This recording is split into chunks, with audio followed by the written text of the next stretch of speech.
Okay.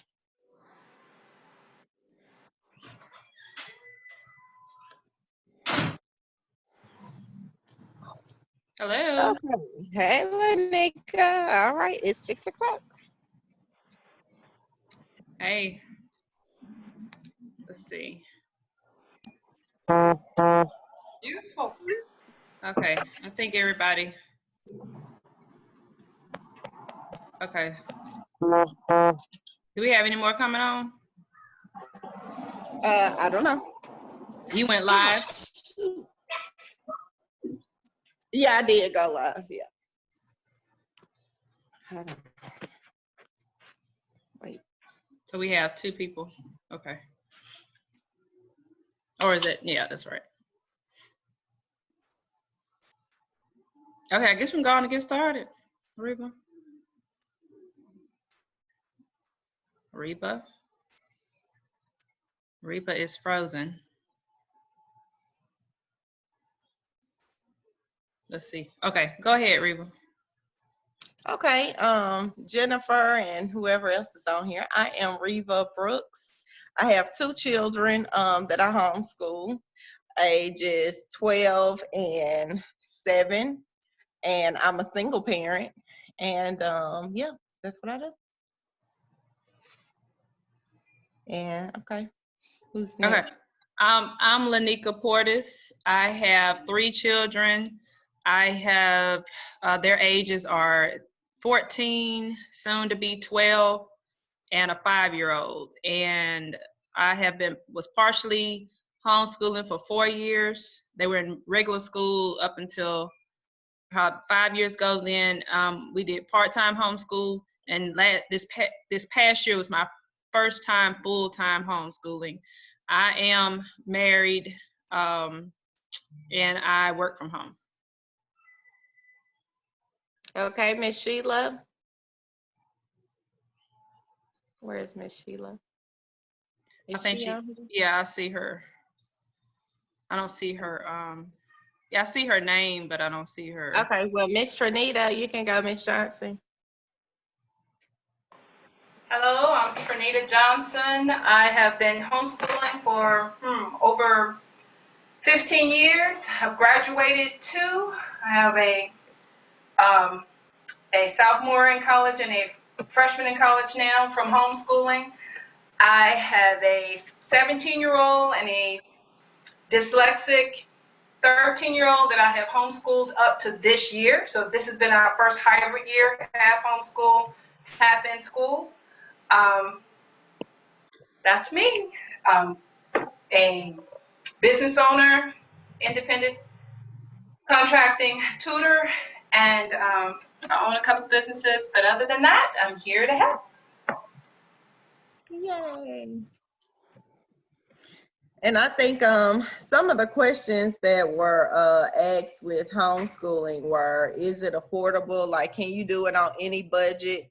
Um, and we can kind of go around and you can kind of give your, advice. I say you can do it on any budget. I say you can kind of choose what curriculum you want to do, or you can choose multiple ones, pick what's good for your child and kind of, pick and see what you like and go from there. So what do y'all think? Well, I agree. I think it's how much you want to put into it. There's a lot of the books that we bought were used, and then we used some free options. And I spent about $3,000 for the whole year for both of my kids, but the largest expense was their Spanish, and that that's up to the person. It's really up to the parent, which is what's so great about homeschooling. How much you want to, what you want your child. I wanted my children to learn Spanish, and I wanted them to know it like they know English. So I put a lot of money into that, which it wasn't a lot of money. It's $95 a month, but that's for one-on-one, which is much cheaper than regular private lessons. I guess when I did the little agenda, I guess I probably should have added for each person to go around and say why they started homeschooling. I know a lot of people are beginning to homeschool because of the pandemic and all of that, but we were all homeschooling prior to. And so I think, if each person could go around and say quickly why they decided to homeschool, so just so they can know why we started. And I'll start first. God made me do it because I didn't want to do this. But it was the best yes I could have ever had. My oldest son was having problems in school, not academically, but just didn't fit the mold that they were trying to put him in. And so after a while, we went to part-time homeschool, and that was great. But when I started getting more comfortable, I realized, okay, this curriculum is not what I want my kids to learn, because it's wasting their time. They already kind of know what they want to do, so I want to make sure I can give them the basics, but then let's figure out, let's learn what you want to do. So that's why I started homeschooling. Okay, Ms. Trinita, why did you start? Well, I first started homeschooling because we were in a school district in Tennessee where the kids were getting shot in elementary or raped in the restroom in elementary. So having two daughters in that setting, I just pulled them out and got started. So that was like kindergarten and first grade when we started homeschooling. From there, I found out that my oldest was a dyslexic, and she had some developmental issues. And then my youngest, 7 years later, is a severe dyslexic. So our whole homeschooling has been a creative process. It has not been anything that can fit into a box curriculum. It has been to think outside the box. So when you say how much to spend on curriculum, set a budget, then go below that budget. Because all you really need is a board and a piece of paper and some imagination. If you have board, piece of paper, and imagination, you want to teach your kids to read, to write, and to do some type of basic math. If they can get those mastered well, you're doing awesome as a homeschooling parent. But having a curriculum to guide you along to upper levels, along with their interests, helps out so much. So what got me involved was my kids had special needs. Also, being African-American kids, they had a lot of questions, and I had a lot of interactions that caused some family issues. So we had to deal with that, and it was good in a homeschool setting that we could deal with those private issues and work their way through it, especially with my two young men. They were able to ask questions in-depthly and get them answered by their parent instead of their peers. So this is a big environment that can truly help a family, but you need a support system. That's the big thing. So having a budget is great. And the reason why I started is my kids had special needs, and that the school system that we lived in at that point in time was not able to meet their needs. Okay. Yeah. Well, I'm Reva. Everybody knows me. I started homeschooling because I didn't like what they were doing in the schools at all. I didn't think that me being an entrepreneur working for myself, I didn't think that they were teaching my kids to do what they needed to do to survive.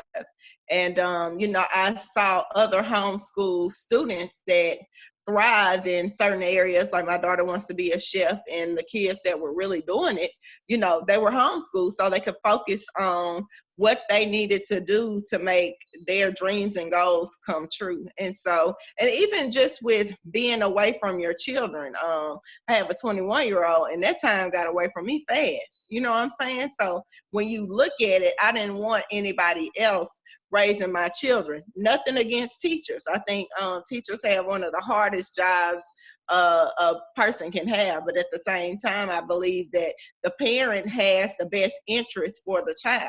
The parent knows their child. If you, like Miss Trinita said, her child was dyslexic.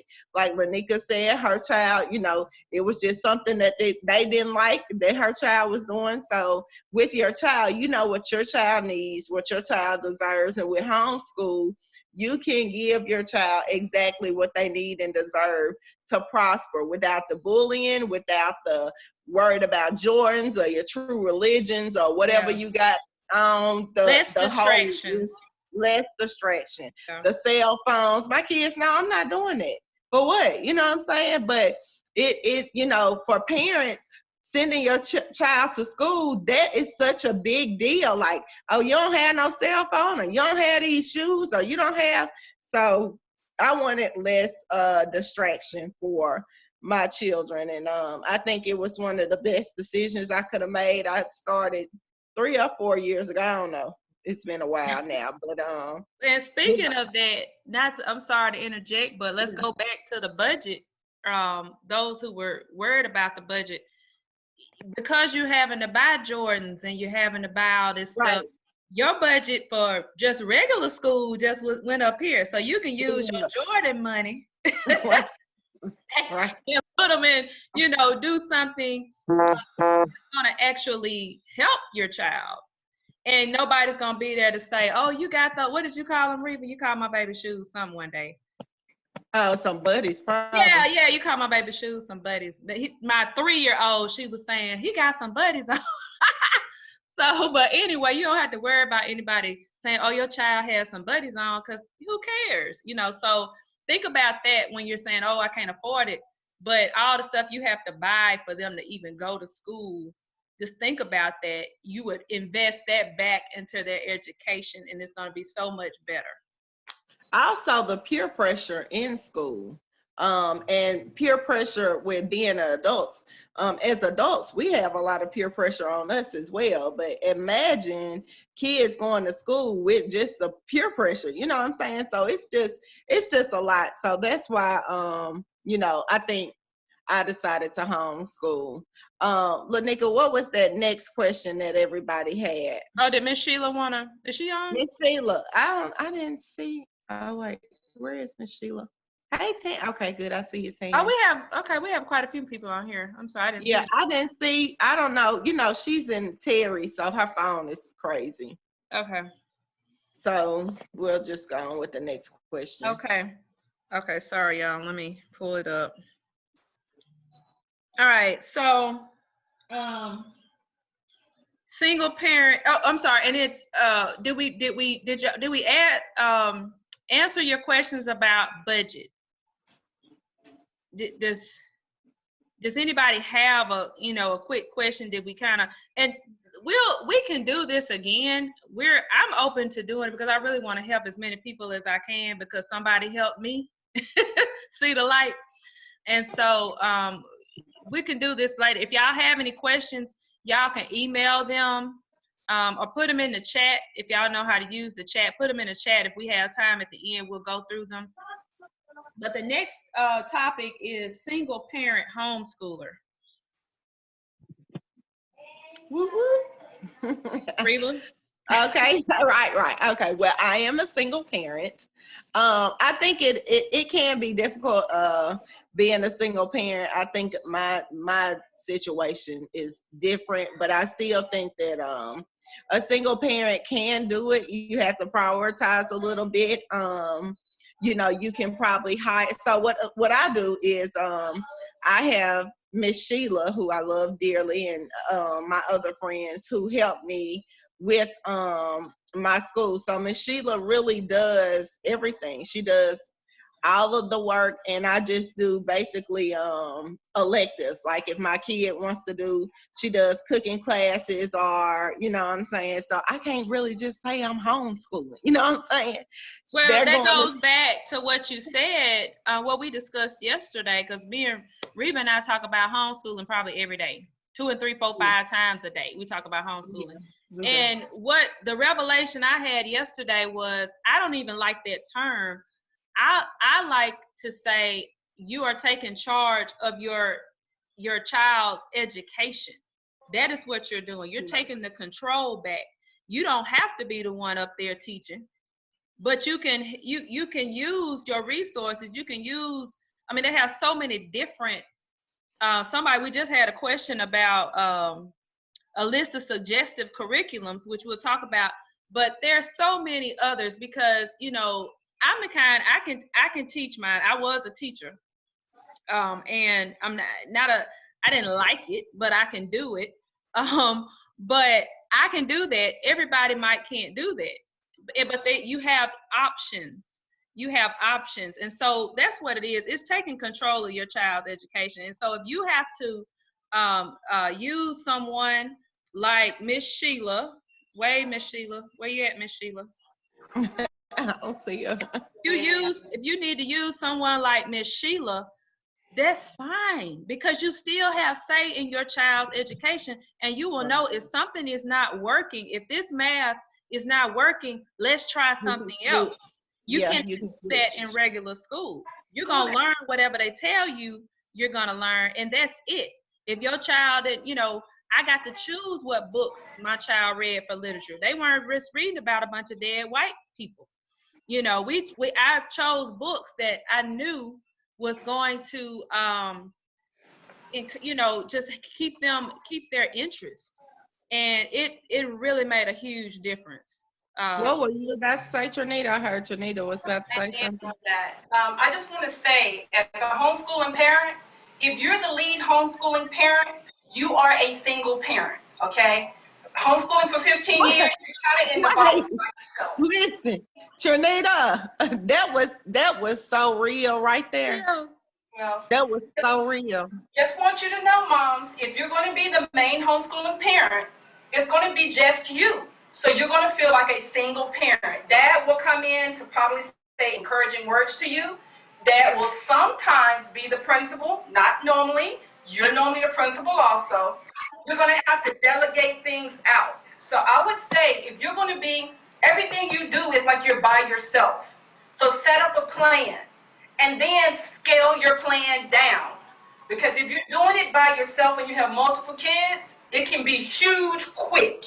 So once you make your plan, even if it's with one child, scale it down some. Set a budget. If you're going to spend over $2,000, that's too much. I would literally say set your first year at $1,000 or less. And that needs to be with somebody else helping you. The one thing we do wrong, and that I did wrong, is I didn't have a support group to start off with. So you get burned out quick.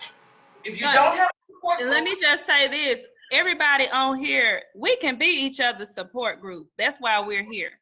Okay. So if you all choose to do this, we can pair up with somebody, because I had to do that when we were at the part-time homeschool. We couldn't survive when I was at a regular school. We had to pair up. So, we can get together, get your age groups together, and we can be a support group. Like one of the ladies I talked to today has a 9th grader. I have a 9th grader. I'm going to be her crutch. I'm going to help her, get this thing done, because it only takes 1 year and you're good. You're going to be good. Yeah. After 1 year. Your kids change as they go. they start growing. Yeah, I mean, they change, but I said I think they changed, but you kind of got it down pat. Well, you feel confident in yourself and what you're doing. I think the first year, because Trinita, I called you crying like, I can't do it. You know what I'm saying? But after the first year, and I got to feel like, okay, I know what I'm doing. I think people are like, okay, I can do this. Yeah. But just jumping into it the first year, you're scared to death. You don't know what you're doing. You know what I'm saying? Everything's going to look different. Yours is not going to be like your friends. Yours is not going to be like the person that you're working with. If your household will work around your homeschool will work around your household. So everything is going to look different for you and your family. But the bigger thing is that you really have to have a support group. So if this is the beginning of one, that is great. Find someone on your child's grade level, then start finding someone that's learning at the same pace as your child, and then it just takes off from there. It can become something very beautiful. Good. But do it for now. It's like being a parent. Yeah. Good. Look, that is true. Lanika, what was the next question that they had? Homeschooling multiple grade levels. Okay, I'm gonna let Trinita and Trinita, you you gonna have to do that one. Well, I can give my little opinion. With me, my middle child, is 12 and the other one is 14.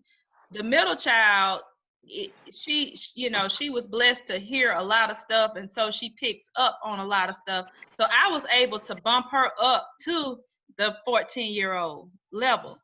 And so she's on his level with everything but math and writing. So that makes it a whole lot easier for me. So if you have kids who are close in age, you can a lot of times put them together, especially if the younger ones sometimes are just brighter than, my oldest, I apologized to him yesterday because he's the guinea pig. I learned on him. I got pretty good with the second one. So that's my piece. Okay. Well, for me, I'm going to say the same thing. My first one was the guinea pig, but my first two are 18 months apart, so they kind of got it all together.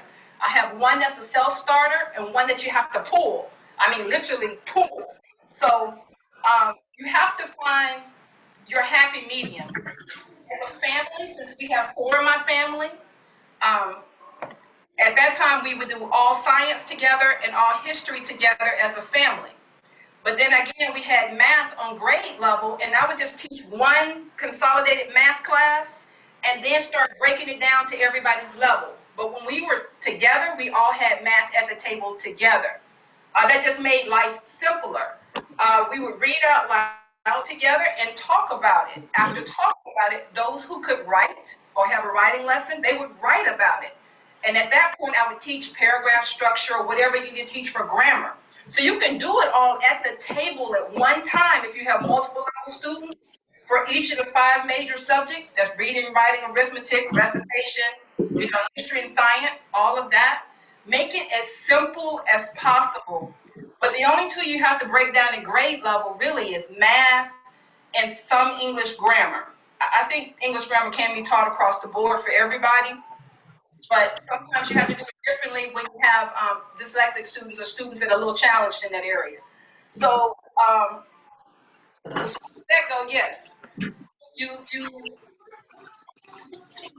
students at different grade levels. If you do it well in elementary, they're independent in later junior high, 7th grade and up, they become independent. So you can put your hard energy and hard work in with reading, writing, and math, arithmetic, all of that in elementary, all the way up to 6th grade. If you put your energy in there, 7th grade on up, it's kind of independent work. You're just a coach following up and teaching them time management. But it's a lot of work to start off at the very beginning. So just need a schedule to set yourself up. I really do encourage group teaching as far as subject level, history, science. And sometimes you might need workbooks. I'm not a workbook advocate, but to have them busy on grade level while you're working with your other students is good to have a grade level workbook. And do not let grade level distract you. Right. Let's say ability level, okay? My dyslexic student was not reading well. So I couldn't just give her a workbook and say, go with it. She had to read the instructions, or she would guess the instructions, or I had to stop and read the instructions, where I couldn't do that. So it got kind of interesting for her. We would just give her a workbook at her grade level, which happened to be 3 grades below her actual grade level. Get over being embarrassed about it. Why? She is graduated, she's taken college algebra, and she made a B in it. I was terrified, but she got a B in college algebra, yet it seemed to me she basically failed everything else. But hey, it worked. We took our time, we stayed at her level, and we kept pushing her to a higher level when she could take it. Not when the school said, or when somebody in some type of structure said she had to be at that level. No, we took her pace at her level and just kept higher every single time. And now, like I said, she's in her 2nd year of college. She got a B in college algebra. She will probably never take math again, but she got her basics out the way. And to piggyback off what Trinita said, she may not be a math student like that, but she probably can go a whole lot faster in the other subjects. So it all ends up out. So you'll learn your child's strengths, and then you can spend more time on their weaknesses. And they're not going to do that in regular school. They're going to keep going. Or they're really going to just put whoever the middle student is in the class, that's where they're going to keep your child. So, you know, you can't thrive. Your child can thrive if they're able to go at their pace on their subjects. Good. Okay, what is the next question? And does anybody else have questions? You can type them in. Okay, so someone said a list of suggested curriculums, and I think we won't have enough time to talk about that tonight. That's going to be really probably a Zoom meeting all by itself because there's so many different things to choose from curriculum. Then someone says, does anyone have 6th or 9th grade material they'd like to sell? Again, I would suggest we talk about curriculum in depth on another Zoom call. But there are plenty of used book outlets for homeschoolers. They have swaps. It's all kinds of stuff. So you won't have to worry about the curriculum. But we'll talk about what is working for each one of us, what I have used that works for me, and what Miss Sheila, she teaches what works for her, Trinita, what has worked for her. So we can do that another time because we only have 40 minutes on this one. Oh, I see. I see one question. It said, what is the process to withdraw your kids from school when starting homeschool? And you can tell them. That's our next question, how to get started. That's our next topic. Yeah. Go ahead, Trinita. Okay. You're paused. You're muted. You're muted yourself. All right, so how to get started? You would go to your school and you would withdraw your student, and on the piece of paper to withdraw, they're actually your reason, you'll say homeschooling, okay? When you do that, you're going to register with your attendance officer for your area. I have those numbers too. Okay, you want to give it? That's the most important part. You register with your attendance officer in your area, so they will not say that your student is truant. Okay, if you're ever out public with your student, they're going to say, hey, somebody may ask, hey, why are you out? Your student should be in school. You're going to tell them, hey, I homeschool. They're already registered with their attendance officer and go on about your business. That's basically it. From Mississippi, now if y'all are from anywhere else, there are other rules. Mississippi has the least amount of rules. That is it. All you have to do is register with your attendance officer and get started homeschooling. Okay. I'm gonna give you those Department of Education, right? I'm looking at them. What you say, Jennifer? That's with the Department of Education, right? No, that's with your school and your county. That's with your school and your county. Lanika's going to give you some numbers for your area. Because I contacted the Department of Ed. Okay, go ahead. All right, so if you are in the northern region, so is everybody here from Jackson? Do we have anybody not from Jackson? Okay, let me just say, okay. The attendance officer for Madison is in Clinton. Not Clinton, I'm sorry. Is in, oh goodness, Canton, Mississippi. Madison, Hines, and Rankin is considered the central region. If you're in any of those counties, then your attendance officer is Cheryl Mickens, Cheryl Mickens. And y'all, we have a Facebook page. We hadn't really been active with it because nobody really was interested. But I did post this to our Facebook page. So the name of the Facebook page is Black Christian Homeschoolers of Mississippi. So if y'all want to go on there, I do have it posted there. But I'm going to read it to you. Cheryl Mickens is the supervisor. Her email address is CMICKENS@mdek12.org. So that's okay. And then the phone number is 662-285-7329. So that's who you would contact. And I know for me, Lord, it was like a Easter egg hunt because it's so unorganized. But I finally went over there. You just call from what I did, and I just had to call them and tell them I needed the form. They mail you the form, you fill it back out and send it back to them. That was it. So, I didn't have to withdraw my kids because my kids were in a private school. So I just didn't renew my contract. So I didn't have to do. Now, Trinita, my baby, he was in a preschool with the county.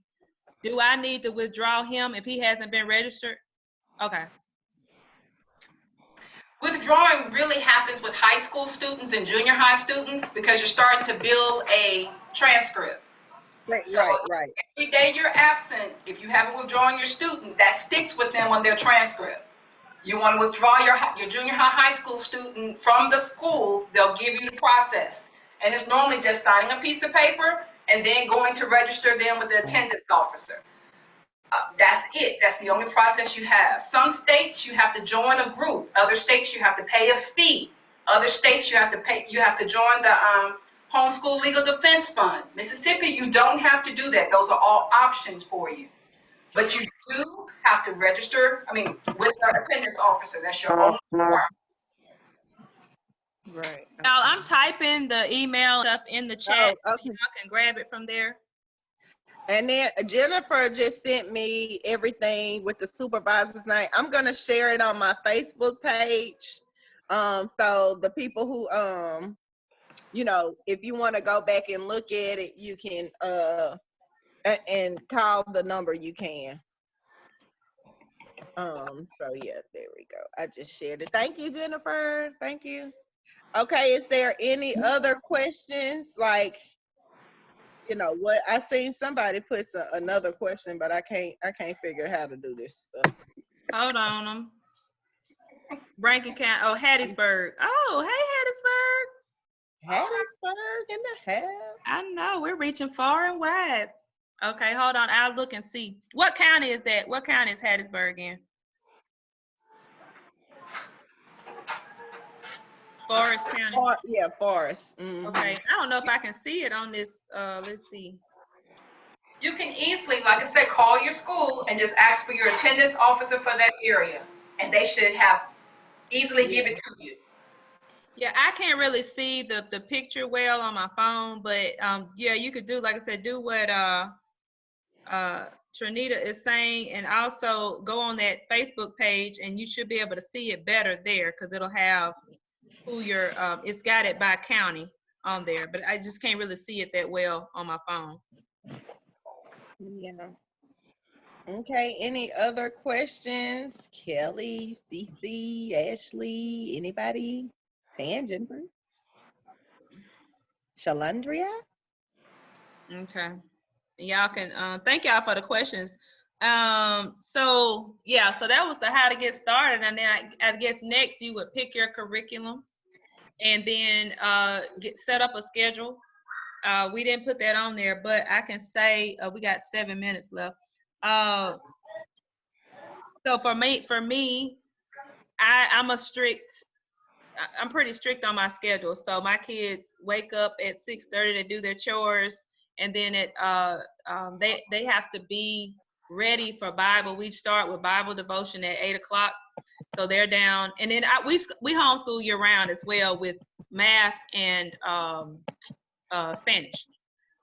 So they come down, we do our Bible devotion, and we do reading or whatever, whatever the schedule is. I did allow them to tell me what time they wanted to do what. And I'm flexible. If something happens or if my husband calls me, I forgot my whatever, and I got to drive all the way to Jackson Baptist, then I have to adjust or stuff. And that's the beauty of it, because we can adjust. Right. Build your own schedule. We take time off when we want to take time off. And it's a wonderful thing. I think Trinita said the term, she coined the term car school. We do a lot of that. We do a lot of car schooling. They'll bring their books with them in the car. I got the the audio going or the YouTube going and we're talking. So, you know, that's basically what we do as far as schedule. I use the schedule that I use for when I start and when we stop. I just use the school that we came from. I kind of go by that or go by the district where I live. So just so we can kind of be on the same kind of the same schedule. But like when it comes to spring break or something like that, you might want to change it a little bit just so you can be somewhere where it's not gonna be crowded. But you know, it's up to you. Y'all have anything on scheduling? The beauty of homeschooling is flexible. It is meant to be a part of your family time. Set it in as family time. I do try to set aside 8 hours a day for school. Most of my kids were through in 5. But because I had special needs students, that was the extra 3 hours was for me to spend with them at different times doing different things they needed. But it's totally up to you to be flexible. Schooling can happen at a park. Schooling can happen at a museum. Schooling happens wherever you want it to happen. And believe me, at a museum, you can cover 3 or 4 subjects, science, history, and math. It all depends on how creative you want to be because you know exactly what your student is learning. It doesn't have to all come from a book. Remember that. The Look, book is just an outline. It's a schedule for you. I do most of my teaching by the table of contents of the book. yeah. So if I let my student, I know we're going to cover everything in it. Everything in it is a guide for me. Remember that. Your books are your guides, not the law, just your guide. And I use that to tell me where to go and how to do. Yes, Lanika? Well, I was gonna say, like you said, they're not gonna remember nothing in a book. So, what I did for my field trips, and I don't know how that's gonna go this year, y'all, with COVID. But I had such high plans this year. But I built my whole field trips around our history curriculum. Right. So whatever we were studying in history, we did Black history last year, and we went to Tuskegee. But when we got to the Tuskegee part, we went to Tuskegee University. That's my alma mater. And then they got to see this stuff. They got to see where Booker T. Washington was buried. They got to touch and feel this stuff. When we started reading about caves, we went to Childersburg, Alabama, and they got to touch. They'll never forget that. So whatever, you know, your family trips can be based, I mean, it's the best History. thing you can ever do because my kids said this is the best year we ever had because it makes sense. It makes sense and it sticks. Now, y'all have to say, I might be a hard homeschooler. I'm going to touch on something with that, Lanika. I might be a harder homeschooler, but after we take those wonderful trips, they write about it. Now, that's their essay. Now, I'm going to look at that essay, not really for content, but for structure and for spelling purposes. Okay, so I'm going to make my spelling list from their essay. I'm going to talk to them about whatever grammar errors I see from that essay. But guess what they did? They had a language arts lesson at the museum. Okay, we don't talk about it at the museum. I'm gonna do all my grading on the way back home so I can rest when I get to the bed. But the next day, I now know what our spelling list is gonna be and what grammar I'm gonna talk about because of that. So you can do so many overlaying. When they actually say the what do they call it, guys? I can't say it right now. I'm missing my word. The integration of subjects. Oh yeah. Homeschoolers truly integrate subjects. Yeah. Please don't teach them one subject in capsules. No, you can do it all. Right. And you're going to have so much more fun with it. And They'll it makes learn it more efficient. It's more efficient as well. Because that's what I hated about the school we were in, because they would have them reading 1,000 books, but none of it connected. So even the literature books that we read was fictional, historical fiction about what they were studying in history. And then we would watch movies about it. So it really stuck. And so I'm kind of like Trinita. Well, I did more project-based things in history. Yeah, so my kids, I integrated technology with their history assignments. So they had to create a YouTube video based on research they did for the slave trade. Then for their final, they had to interview their grandparents about the civil rights movement and then upload it to a podcast. And y'all, I'm pretty cool. I mean, But God gave me all of that stuff on the fly. Like, okay, y'all, this is what we're gonna do. So I didn't just come, I didn't start August saying, and we're gonna have this project. It was on the fly, it really was. And God put those things in me to tell them this is what we're gonna do, and they enjoyed it. So what I'm getting from what she's saying is use your creative side. Okay, whatever your gifts are, whatever your strengths are, that's what you're going to use to teach from, is from your creative strengths. If you bake cakes, decorate the cake like whatever their history, you know, have them do that. Whatever it is, whatever you do, you incorporate that into their schooling. Yeah. Yeah, well, I think we are almost out of time. We are definitely do this again. Y'all see how smart my friends are? That's why I hang with these people. They make me look good. Thank you all so much. Oh yeah, y'all unmute because they haven't kicked us off yet. Y'all unmute. Anything? Yeah. The name of the page is, I think it's What is it? The Melanated Homeschool? hold on, y'all. It's Black Christian Homeschoolers of Mississippi. Black Christian Homeschoolers of Mississippi.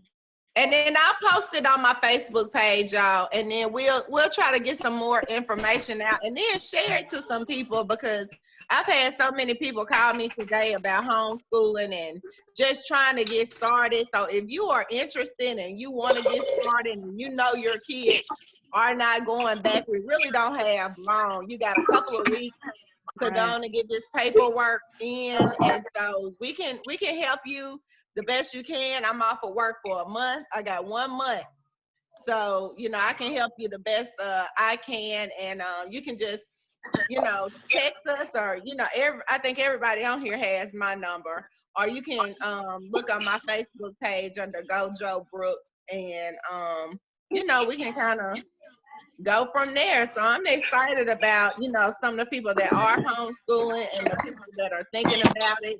And, if you are getting discouraged, because I did, just call somebody that's homeschooling so they can help you work out the kinks.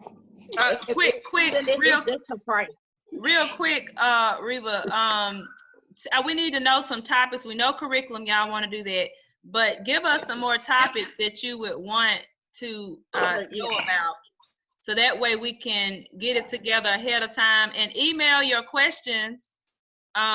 You can email your questions, or put them on our put them on our Facebook page. Put your questions on your Facebook page and on our Facebook page. That way we can kind of get some answers for you ahead of time and everything. I guess that's all I have. Oh, I want to end in prayer if they give us time. Y'all have Praise the Lord. Yes, we can supplies, end with but okay. All right. So, anybody want to close out in prayer? No, you gonna do that. We're waiting on you. All right. Well, Father God, in the name of Jesus, Lord, we just thank you. We praise you. We love you. We honor you. You have been so good to us, and I just thank you for all the people who are willing to just step out on faith and do what you are calling them to do, because you are truly calling them to do this. No one does this without being called. And we just thank you for the call. We thank you for everybody who is to help each other out in this time of crisis. We thank you for what you want us to do. You said we are supposed to teach our kids. That's what you said. And this is what's happening right now. Some of us were forced into it, but Lord, we thank you for it anyway, because it has been a wonderful transition for us. Lord, as we leave this Zoom meeting, we ask that you would bless each and every family who is on this call, enrich them, expand their territory, Lord, and just give them a peace about what it is that they're about to do. And Lord, we just thank you, we praise you, we love you, we give you all the glory, honor, and praise. In Jesus' name we pray. Amen. Amen. All right. Well, thank y'all so much for. We'll let y'all know when the next meeting will be. We'll let y'all know when the next meeting will be. Thank y'all. It was very good. Very informative. Thank you so much. It was. Thank you. Bye, all my friends. Bye, guys. Bye. Bye. Bye. Wait, I had to hang up. Wait, Jesus.